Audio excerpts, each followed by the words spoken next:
এখন আমি রান্না করে নেব কাঁঠালের দানা ভাজা। তার জন্য কিন্তু কাঁঠালের দানাগুলো খোসা ছাড়িয়ে এই যে কুচিয়ে নিয়ে ভালো করে দিয়ে পরিষ্কার করে একটা পাত্রের মধ্যে জল দিয়ে পরিমাণ মতো জল দিয়ে ওভেনে বসিয়ে দিয়েছি। খুব ভালোভাবে সিদ্ধ করে নামিয়ে নিতে হবে, তারপরে জলটা ঝরিয়ে নিতে হবে। কাঁঠালের দানাটা ভাজার জন্য ওভেনে কড়াই বসিয়ে দিয়ে দিয়েছি কিছুটা পরিমাণে তেল। তেলটা গরম হয়ে গেছে, তেলের মধ্যে দিয়ে দিচ্ছি কিছুটা কালো জিরে আর একটা শুকনো লঙ্কা মাঝখান থেকে আমি ছিঁড়ে নিয়েছি। ভালোভাবে ভেজে নিচ্ছি।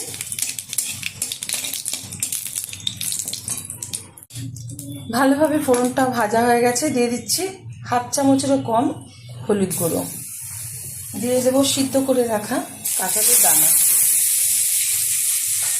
দিয়ে দেবো পরিমাণ মতো লবণ। ভালোভাবে এবার ভেজে নেব। আমার এই রেসিপি যদি আপনাদের ভালো লেগে থাকে আপনারা অবশ্যই চ্যানেলটিকে সাবস্ক্রাইব করবেন, লাইক করবেন, শেয়ার করবেন। আর যারা জানেন না এরকমভাবে কাঁঠালের দানা ভাজতে তারা অবশ্যই ট্রাই করবেন। আশা করি গরম ভাতের সাথে ভীষণ ভালো লাগে। যারা কাঁঠালের দানাটা পছন্দ করেন, কারণ অনেকেই কিন্তু কাঁঠালের দানা পছন্দ করে না, যারা পছন্দ করেন তারা এবার অবশ্যই ট্রাই করবেন। সুন্দরভাবে ভেজে নেব একটু সময় নিয়ে। কাঁঠালের দানাটা খুব ভালোভাবে ভাজা হয়ে গেছে। এখন তুলে নিচ্ছি একটা প্লেটে। গরম গরম ডাল ভাতের সাথে এরকম কাঁঠালের দানা ভাজা এখন সার্ভ করবো। আপনারা অবশ্যই ট্রাই করবেন।